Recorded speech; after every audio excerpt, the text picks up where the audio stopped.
She mocked me in front of her family. He still thinks he's going to make it as a musician. I smiled. Maybe one day. That night, I sold the rights to a song I wrote about her for 6 figures. She found out when it played on the radio. Original post. I, 31 male, have been with Veronica, 29, for 4 years. We met when I was playing a small gig at a local bar. She said she loved that I was passionate about music. Back then, she'd sit front row at every show, telling everyone her boyfriend was going to be famous someday. That was before reality set in for her. See, I work construction during the day. Good, honest work that pays the bills. Music happens nights and weekends. I've been grinding for years, writing, recording in my buddy's home studio, playing wherever they'll have me. Made maybe $8,000 from music last year. Not quitting my day job numbers, but I was building something. Veronica's tolerance for my hobby started wearing thin about 2 years ago. The eye rolls when I mentioned a new song, the sighs when I had a gig, the "can't you just watch TV like a normal person" comments. Last month was her sister Natalie's engagement party. Big fancy affair at her parents' country club. I'm there in my only suit, trying to make small talk with her dad's golf buddies. Her uncle Richard, few drinks in, asks what I do. Before I can answer, Veronica jumps in. He works construction, she says, then adds with this little laugh, he still thinks he's going to make it as a musician. The whole table goes quiet for a second. Her mom Patricia smirks. Her dad Harold shakes his head. Her sister's fiancé, investment banker type, actually snorts. How old are you again? Richard asks. 31, I say. Bit old for rock star dreams, no? He's not even trying to hide the condescension. Veronica piles on. I keep telling him, but he insists on wasting money on studio time. Last month he spent $400 recording some song about, what was it, honey? Lost love or something equally original. Everyone laughs. She's describing the song I wrote about her, about us, when things were good. Maybe one day, I said quietly, forcing a smile. That's what he always says, Veronica announces to the table. Maybe one day. Meanwhile, I'm the one planning our actual future while he plays make-believe. Her mom chimes in. Veronica's so patient. Fast, most women wouldn't put up with it. I excused myself to the bathroom. Sat in a stall for 5 minutes, just breathing. See, what Veronica didn't know, what I hadn't told her yet, was that 2 weeks earlier, a music supervisor had reached out about one of my songs, the one about her actually.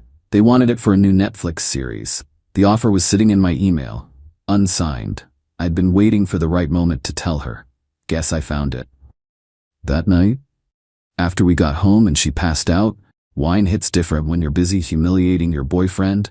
I opened my laptop, read the contract one more time, $125,000 for full rights plus residuals. The song I wrote about the woman I loved who just spent the evening treating me like a punchline. I signed it, sent it back at 2:47 a.m. Then I opened a new bank account. Just mine. Update 1, it's been 3 weeks since the engagement party. The check cleared 2 days ago, $87,500 after taxes and fees. Still haven't told Veronica, but something interesting happened yesterday. We're at dinner, her choice, this overpriced place downtown. She's going on about her friend Madison's boyfriend. He just bought her a Tesla. Can you imagine? Must be nice dating someone with actual ambition. I'm cutting my steak, staying quiet. I mean, Madison doesn't have to worry about her boyfriend playing dress-up rock star at his age. That's nice for Madison, I say. She sighs dramatically. I just feel like I'm the only one thinking about our future. Do you know how embarrassing it was at Natalie's party? Everyone else talking about promotions and investments, and I have to explain my boyfriend still chasing teenage dreams? I work full-time in construction, make decent money. That's not a career, that's a job. And the music thing, honestly, it's getting pathetic. Pathetic, I repeat. Don't be sensitive. I'm trying to help you see reality. You're not 20 anymore. It's time to grow up. Our server chooses that moment to appear. Can I get you anything else? Just the check, I say. Veronica orders dessert. While she's eating her $18 chocolate whatever, her phone buzzes. Natalie. Oh my God, Veronica squeals. Natalie just heard this amazing new song on her Netflix show. She's obsessed. My stomach drops. No way. She's reading texts. She says it's called When You Knew Me.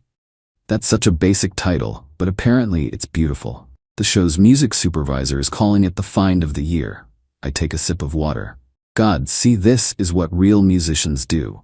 They get their music on actual shows, not play open mics at dive bars. Maybe the artist played dive bars too, I suggest, before making it. She rolls her eyes. Please, whoever wrote this probably went to Juilliard or something. Real training, real talent. The song she's praising? I wrote it on our 2nd anniversary. It's about the night she told me she loved me for the first time. Every word was about her. Anyway, she continues, this is what I mean. Either you have it or you don't. And baby, she reaches over, pats my hand condescendingly. You tried. That's what matters. I pay the check. Leave a 30% tip because our server doesn't deserve to deal with Veronica's energy for standard 20%. In the car, she connects her phone to Bluetooth. Let me play you this song, maybe you'll learn something. My voice fills the car, my guitar, my words about her. Isn't it incredible? She sighs. The emotion, the authenticity. Yeah, I say. Incredible. Update 2. The Netflix show premiered last Friday. When You Knew Me plays during the main couple's first kiss. It's already trending on TikTok. I still haven't told Veronica. But Saturday morning, things got interesting. I'm making coffee when she storms into the kitchen, phone in hand. This is unbelievable. The song from the show, some nobody wrote it. Not even a real musician. Oh, Natalie did some digging. The artist is credited as Jay Morrison, probably a fake name. No social media, no other songs, nothing. It's probably some industry plant. Jay Morrison, my first initial, my middle name. Maybe they want privacy, I suggest. Privacy? She laughs. Who writes a song that good and wants privacy? It's suspicious. Probably some rich kid whose daddy bought them a music career. Her phone rings. Patricia. Hi, Mom? Yeah, I saw. No, nobody knows who it is. I know, right? That's what I said. She walks into the living room, but I can still hear her. At least someone our age is making something of themselves. Unlike some people. No, he's still doing the construction thing. The music? Please. Last week he played a bar with 12 people there. 12, Mom. I pull out my phone. The bank app shows my balance. More money than I've ever had. From one song she inspired, that she loves, that she has no idea came from the man she's mocking. That night, she's on her laptop, scrolling through music blogs. Look, they're saying Jay Morrison got 6 figures for the song rights. 6 figures for one song. Good for them, I say. Meanwhile, you spent all last month working on that demo nobody will ever hear. Actually, about that. Oh, God, please don't tell me you're planning another vanity project. How much did you waste on studio time this month? None. Really? She looks skeptical. Finally coming to your senses? Something like that. She comes over, sits on my lap. First affection she's shown in weeks. Baby, I know I'm hard on you sometimes, but it's because I care. I just want us to have a real future. Maybe it's time to think about next steps. Natalie's wedding is making me think about ours. Ours? Well, eventually, once you get more stable. Maybe get into management at the construction company, and obviously after you give up the music thing completely. Obviously. I mean, can you imagine if Natalie knew you were still playing those sad little gigs? She already thinks it's weird you're not more established at your age. What do you think? She sighs. I think I've been very patient. Most women wouldn't wait around while their boyfriend plays pretend. You're right, I say. You've been patient. She smiles, kisses me. See, you can be reasonable when you try. That night, while she's asleep, I look at apartments online. 1 bedrooms. Just for me. Update 3 Monday morning, everything changed. I'm at work, laying foundation when my phone starts blowing up. Texts from numbers I don't recognize. My buddy Tony comes running over. Dude, you're on the radio. What? He's got his phone out, streaming the local station. The DJ's voice booms, and that was When You Knew Me by Jay Morrison, the mystery artist taking the world by storm. This song has blown up so fast, even we don't know who this person is. If you're out there, Jay Morrison, call us. The people want to know. My phone rings. Veronica. I let it go to voicemail. Then it rings again, and again. Text from Veronica, call me now. Another, the song on the radio. Another, Jay Morrison, Jake Morrison? I turn my phone off, finish my shift. Drive home the long way. When I finally get there, Veronica's car is in the driveway. Natalie's too, and Patricia's. Deep breath. I walk in. They're all in the living room. Veronica's been crying. Mascara streaks down her face. Patricia looks like she's been slapped. Natalie's on her phone, probably Googling. Is it true? Veronica's voice is tiny. Is what true? Don't. She stands up. Jake Morrison. The song, it's about me, isn't it? The night at the pier when I said, oh my God, it's about me. Yeah, I say, it's about you. You sold it for 6 figures and didn't tell me? Technically, $125,000. But yeah, Patricia stands up. You had $125,000 and didn't tell my daughter? That's financial deception. We're not married. We don't share finances. My money, my business. Natalie looks up from her phone. It says here the song's already been streamed 4 million times. The residuals alone. Residuals? Veronica's voice cracks. There's more money? Probably. Depends on how long it stays popular. How could you not tell me? We're partners. Are we? Because at your sister's party, you introduced me as your boyfriend who still thinks he's going to make it as a musician. Remember? She goes pale. You said I was pathetic, that I was playing make-believe, that you were embarrassed of me. I was trying to motivate you by humiliating me in front of your entire family? Patricia interjects. She was being realistic. Nobody makes it in music. I just did. Silence. Natalie breaks it. So, you're rich now? I'm comfortable and single. What? Veronica screams. You can't break up with me. I supported you. You mocked me, publicly, repeatedly. I loved you. You loved the idea of fixing me, of turning me into someone else. She's full-on sobbing now. The song is about me. I deserve half that money. I actually laugh. What? Patricia steps forward. She's right. That song is about Veronica, her story, her moment. You profited off her. I profited off my own talent, writing about my own experience. We'll sue, Patricia threatens. For what? Writing a song about my own relationship? Good luck with that. Natalie, ever practical. Mom, he's right. There's no legal claim here. Veronica turns on her sister. You're taking his side. I'm not taking sides. I'm being realistic. Get out, Veronica screams at me. Get out of my house. Your house? I pay half the rent. I'm on the lease. I'll call the cops. And tell them what? Your boyfriend sold a song and you're mad about it? She collapses on the couch, defeated. Then quieter. Where will I go? That's not my problem anymore. Patricia gasps. You're kicking her out? No, I'm leaving. Lease is up in 2 months. She can figure out if she wants to stay or go. I head to the bedroom, start packing. Veronica follows. Please. Jake, please. I'm sorry, I didn't mean those things. Yeah, you did. I was embarrassed. My family kept asking when you'd grow up, and instead of defending me, you joined them. I'll change. I'll support your music. Now you'll support it? When it's profitable? She grabs my arm. We can use the money for a wedding, our future. I pull away. There is no hour anymore. You wrote that song about me, about us. You loved me. I did. Past tense. That song is about who you were, who I thought you were, before you showed me who you really are. I zip up my bag. This is cruel, she whispers. You're being cruel. No, cruel was letting your family laugh at me. Cruel was calling my dreams pathetic. Cruel was being ashamed of who I am. I leave, check into a hotel, turn my phone off again. Update 4, it's been 5 days since I left. I turned my phone back on this morning. 89 texts from Veronica. 31 missed calls, 14 voicemails. Selected highlights. You're a liar and a fake, using me for your stupid song. Please come back, we can work this out. I'm keeping all the furniture. I love you. I've always loved you. My lawyer says I have a case. I'm sorry, please just talk to me. You owe me. 4 years together. Also 23 texts from Patricia, ranging from threats to negotiations to offering me her blessing to marry Veronica if I come back. But the interesting ones were from Natalie. Jake, I'm sorry about everything. For what it's worth, I always liked your music.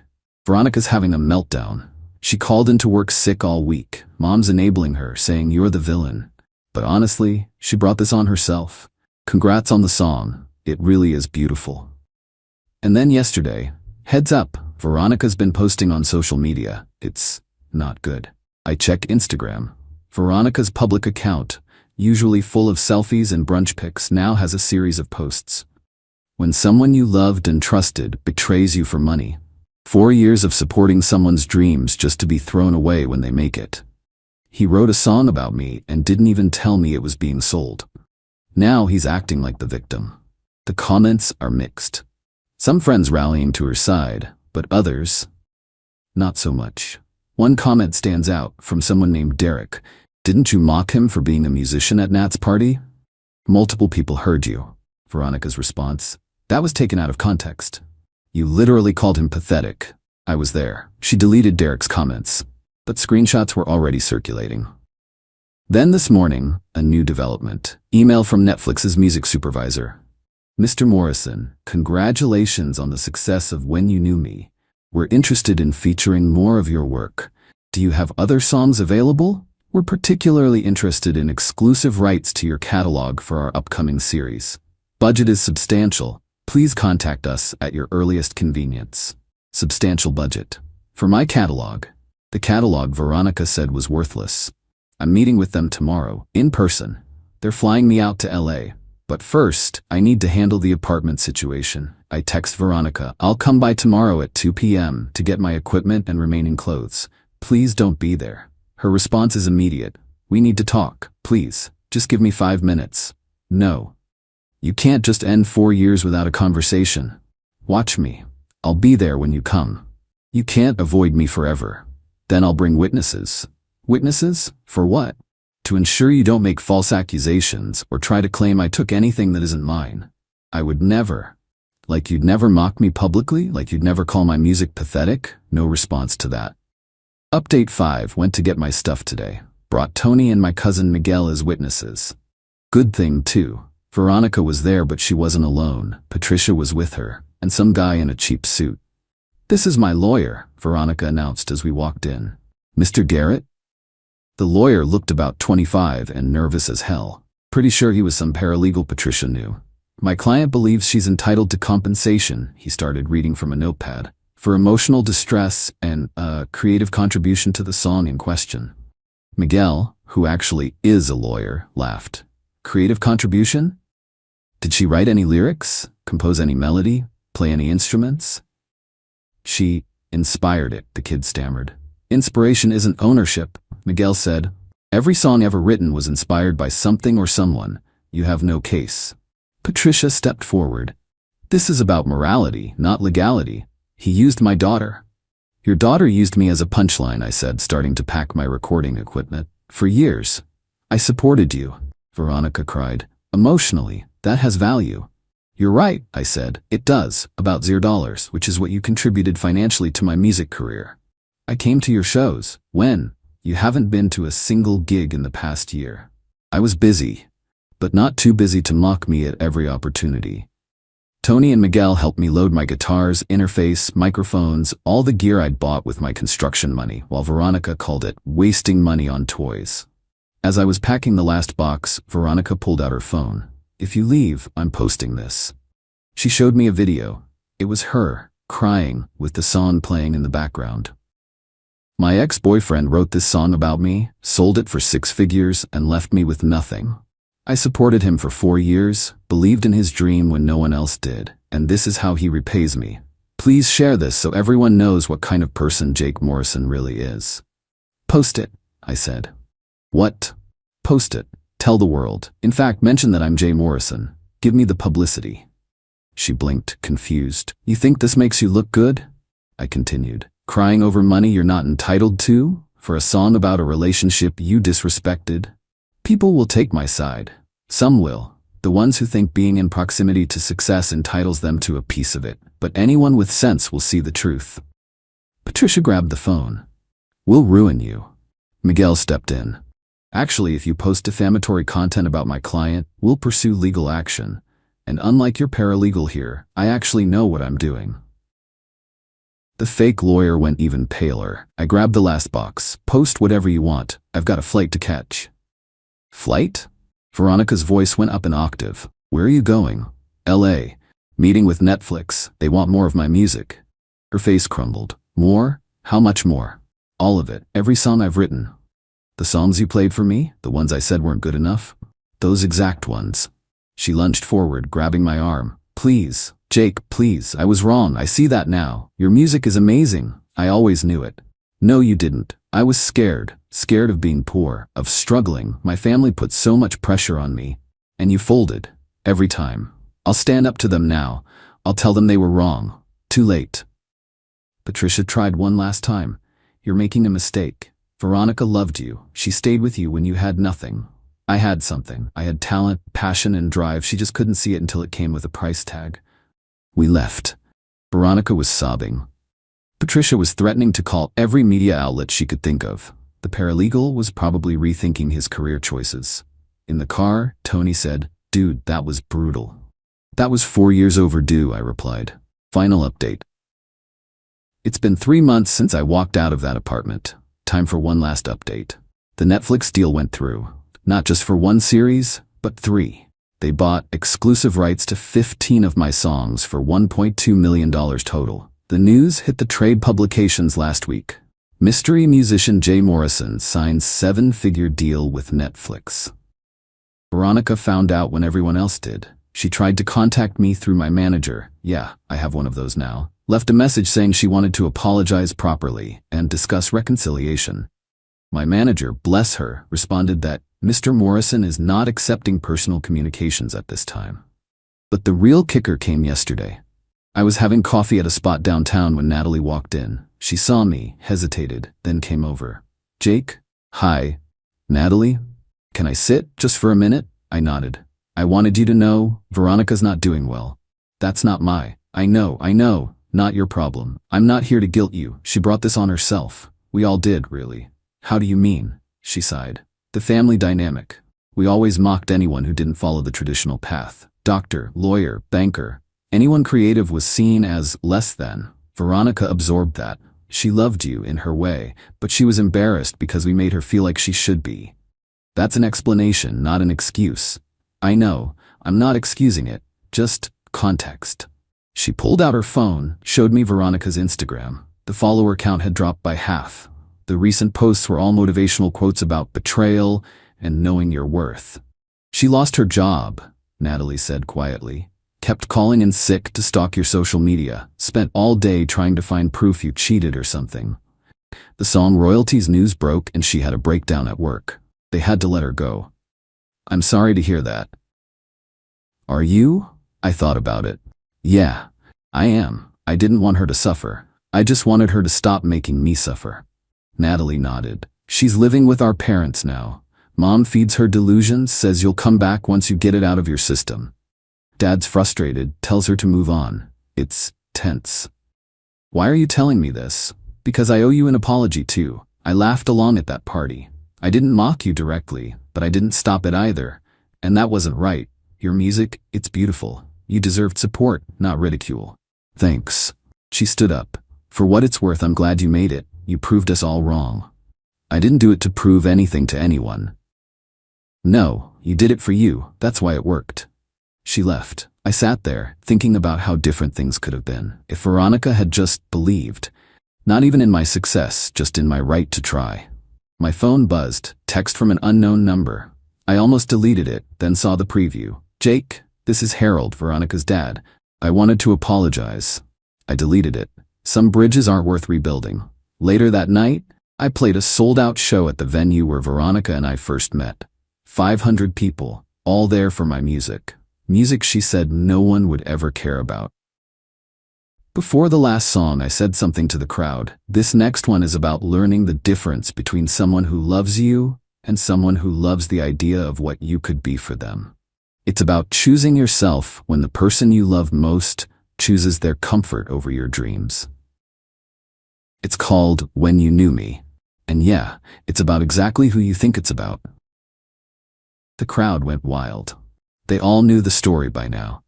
Social media had done its thing. I played the song that started everything. The song about the night Veronica said she loved me. Back when I believed her. Before I learned that love shouldn't come with conditions about who you're allowed to be. After the show, my manager showed me something on her phone. Veronica had posted a video reaction to my concert footage that someone live-streamed. He's playing our song like I mean nothing. Like our 4 years meant nothing. That stage, that success, that should have been our moment. Instead, he's turned me into a villain in his story. The woman who didn't believe in him. But I did believe. I just wanted security too. Is that so wrong? The comments were brutal. "Girl, you called him pathetic. The internet remembers. You believed in his failure, not his success. Security? You wanted a wallet, not a partner. Play stupid games, win stupid prizes. One comment stood out, from Derek again. I was at that engagement party. You didn't just mock him. You laughed while your family tore him apart. You got exactly what you deserved. Nothing. I asked my manager to block her on all platforms, not out of anger anymore. Just exhaustion. It's done. It's been done. Tomorrow, I fly back to LA. To work with a Grammy-winning producer on my first full album. The construction job? I gave notice last month. Not because I'm too good for it now, but because music is now paying me enough to focus on it full time. The thing Veronica said would never happen. The apartment? I bought a house. Small, nothing fancy, but it has a room perfect for a home studio. A real one. Professional treatment, proper gear, the works. The waste of money is now my office. As for dating? Not yet. Trust issues are real, but my therapist says I'm making progress. Learning to separate Veronica's voice from my inner dialogue, to stop hearing pathetic every time I pick up my guitar. The last text I ever sent Veronica was 3 words, thanks for nothing. Because that's what she gave me. Nothing but doubt, shame, and mockery. But from that nothing, I built everything. And she gets to watch it all from her parents' couch, knowing she had a front row seat to the dream and chose to laugh at it instead. The song still plays on the radio. Every time it does, she has to hear my voice singing about when she loved me. Before she decided I wasn't enough, before she bet against me, she lost that bet. I won. That's all that matters now.